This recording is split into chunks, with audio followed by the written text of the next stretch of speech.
Pelayanan tanpa spiritualitas itu menghasilkan popularitas, bukan religiusitas.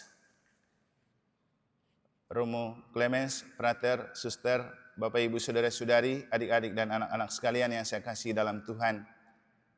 Saya menyampaikan hal itu sebagai tema permenungan hari ini untuk kita memaknai kematian Bapak Antonius dalam konteks terang sabda Allah yang telah kita dengar dalam Injil.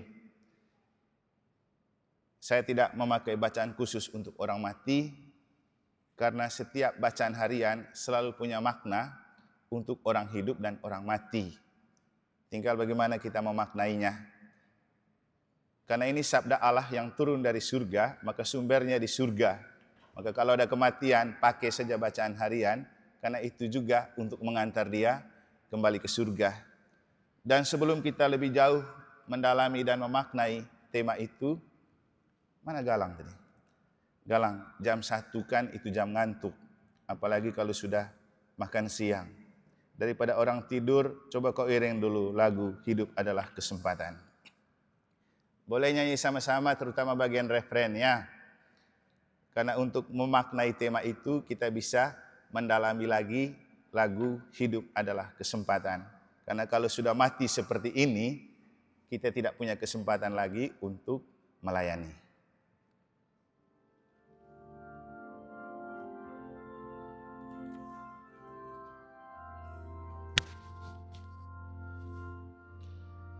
Hidup ini adalah kesempatan.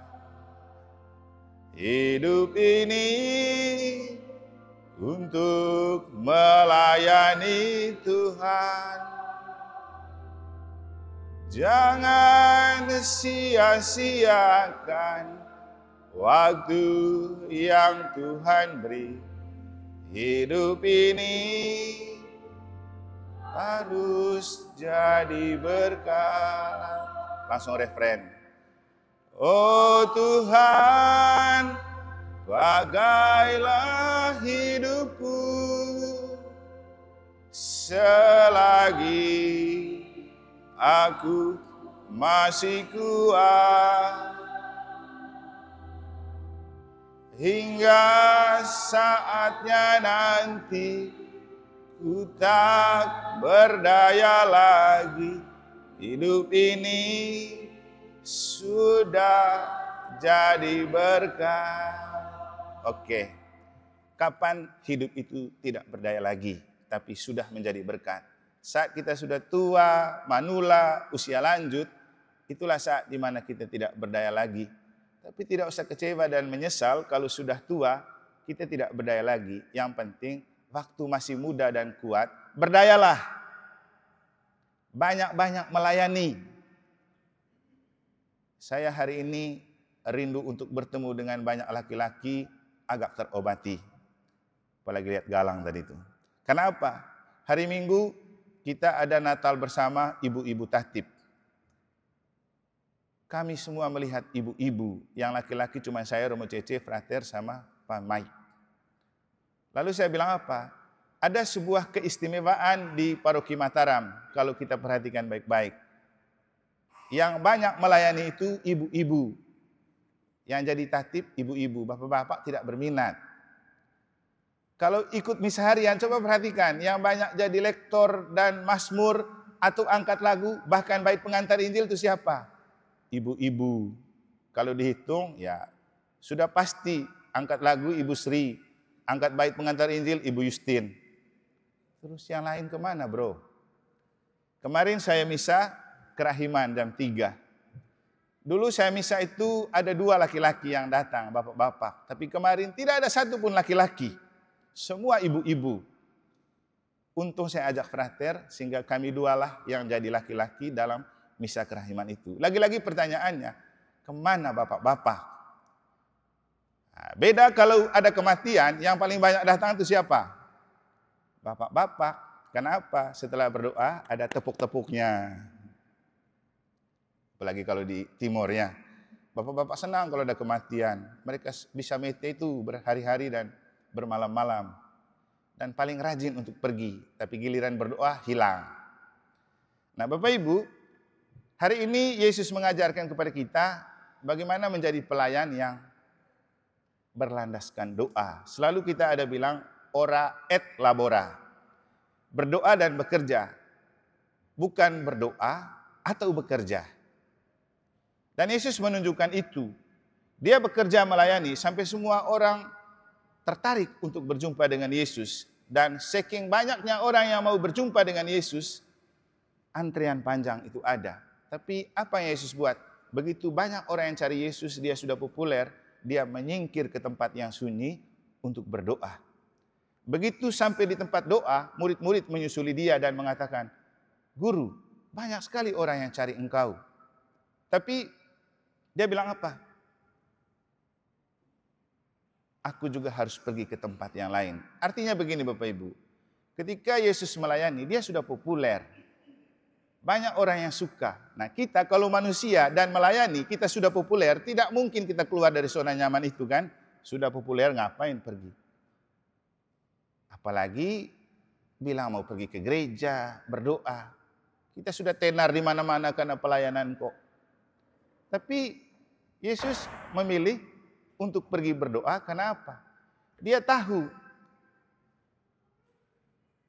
pelayanan tanpa spiritualitas itu hanya menciptakan popularitas. Tapi pelayanan dengan spiritualitas itu yang menciptakan religiusitas. Artinya bagaimana Bapak Ibu? Kita boleh melayani terus di mana-mana. Tapi hanya kalau untuk kita populer, tidak ada artinya untuk investasi surga. Kenapa? Kita mati, Tuhan tidak tanya, kau populer enggak di dunia? Tidak. Tapi yang Tuhan tanya, kau religius enggak? Religius artinya berdoa Bapak Ibu. Saya lihat banyak teman-teman yang aktif di mana-mana untuk melayani. Tapi cobalah misa harian sesekali datang berdoa di ruang adorasi itu. Yesus itu tahu bahwa sehebat apapun orang, sepopuler apapun orang, punya nama besar bagaimanapun, itu cumanlah harta yang akan lekang oleh waktu. Bapak Ibu bisa lihat, orang yang populer karena dia punya jabatan dan karena orang kaya. Begitu jabatan hilang, kekayaan hilang, reduplah dia. Dan kalau kita mati tiba-tiba, bukan popularitas dan kekayaan itulah yang menjamin masuk surga, tapi kedekatan kita dengan Tuhan. Itulah yang dijaga oleh Yesus, kedekatan dengan Tuhan. Maka Bapak Ibu, jangan terlalu menggebu-gebu bekerja. Jangan lupa berdoa. Ora et labora. Jangan selalu kalau ditanya, kok kamu tidak ikut doa, tidak datang misa, tidak ikut doa di KBG? Kerja, kerja, kerja. Loh, kapan berdoanya? Karena ketika kita tiba-tiba mati waktu kita bekerja, apakah pekerjaan bisa menghantar kita ke surga? Toh kalau kita mati, doanya mohon peristirahatan kekal bagi jiwa. Misalnya Bapak Antonius. Dan itu kekuatan doa yang bisa menghantar orang ke surga. Seperti sekarang kan kita merayakan misa untuk beliau karena kita yakin kekuatan doa dan misa ini bisa menghantar dia ke surga. Tidak lagi dengan misalnya dia punya berapa orang anak, dia punya berapa kekayaan. Itu semua tidak penting untuk dia masuk surga. Jadi pernah ada cerita, orang kaya dimanapun itu, semua kalau kita mati tetap pakai ambulans, bawa ke kubur, bawa ke gereja. Walaupun kita punya mobil mewah, akhirnya semua pakai ambulans. Dan untuk kita, ambulans kita ke surga itu apa? Bukan mobil yang antar kita punya jenazah.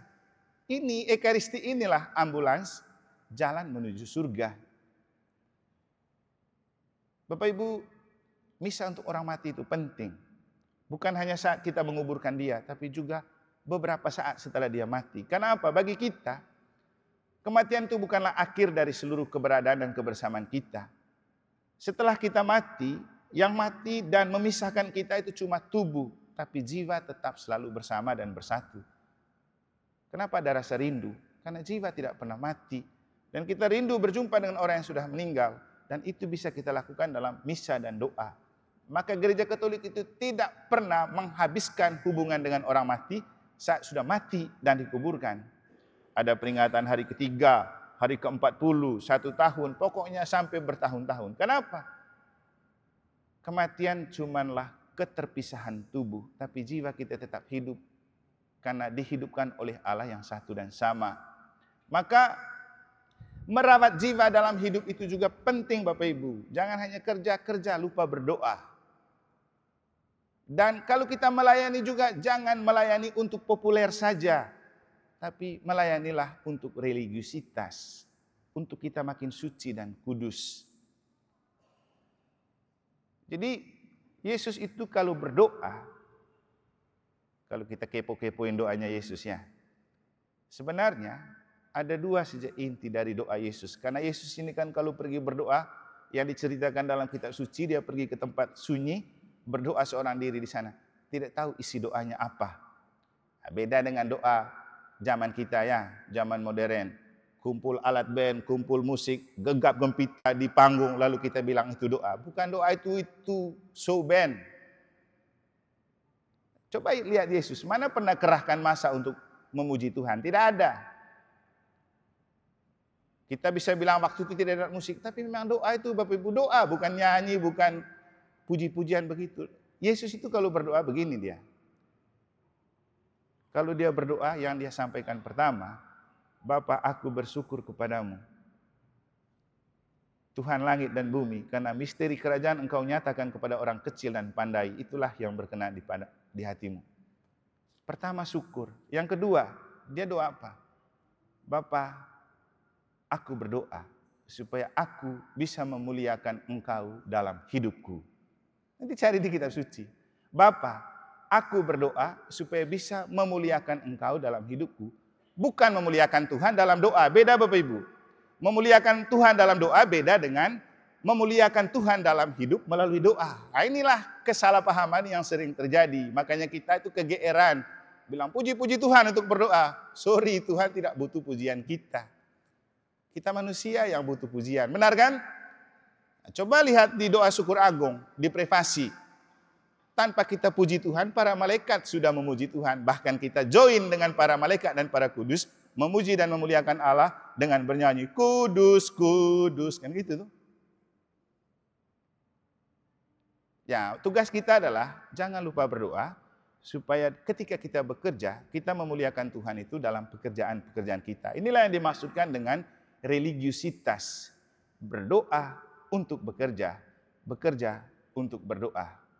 Ini adalah hal-hal penting yang perlu kita lakukan sebagai investasi, karena ketika kita bekerja sebagai doa dan membawa pekerjaan kita dalam doa, kita berarti selalu menyatu dengan Allah. Dan kalau sudah menyatu dengan Allah, kita tidak usah takut mati kapan dan dimanapun.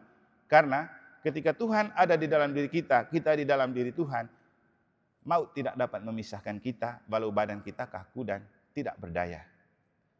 Jadi Bapak Ibu Saudara-saudari, pesan untuk kita orang hidup dari sikap yang dilakukan Yesus dalam Injil, ketika dia sudah tenar, banyak orang yang cari dia sudah populer di dunia. Itu kan mengasihkan, bukan? Tapi Yesus tidak mau terlena dengan keasikan dunia. Dia memilih untuk pergi ke tempat sunyi, bahkan murid-muridnya dia tinggalkan, dia pergi berdoa. Dan ketika murid-muridnya datang bilang, Yesus banyak orang cari kamu, di sana kamu kan sudah populer, banyak orang suka, banyak orang senang. Tapi Yesus bilang apa? Aku datang untuk ke tempat lain juga. Coba kalau sudah populer seperti itu, mana mau pergi? Sudah ada di zona nyaman, mana mau keluar dari zona nyaman? Maunya kita terus gitu. Tapi Yesus selalu keluar dari zona nyaman, karena dia tahu itulah yang terbaik, itulah kehendak Allah. Bapak Ibu, mari hidup bukan hanya untuk menciptakan kesenangan sendiri, bukan untuk menciptakan rasa senang pada diri orang, tapi paling utama, hidup supaya Tuhan senang dengan kita. Yesus memilih untuk berjumpa dengan Tuhan walaupun ia disenangi oleh banyak orang, karena ia tahu bukan kesenangan yang membawa kita ke surga, tapi kedekatan dengan Tuhan. Bukan popularitas yang menjadi investasi terbaik untuk masuk surga, tapi religiusitas. Berdoa. Kita berdoa supaya Bapak Antonius Tonyes dengan imannya, dengan pelayanan yang telah dia tunjukkan selama dia hidup, dengan doa yang kita lakukan pada kesempatan ini, membuat dia pantas dan layak untuk dihantar kembali ke surga bersama Yesus yang adalah jalan, kebenaran, dan hidup. Semoga di surga di hadapan Bapa bersama para kudus, beliau menjadi pendoa untuk keluarga yang ditinggalkan, untuk kita semua, untuk seluruh hidup dan perjuangan kita di dunia ini. Semoga Tuhan memberkati.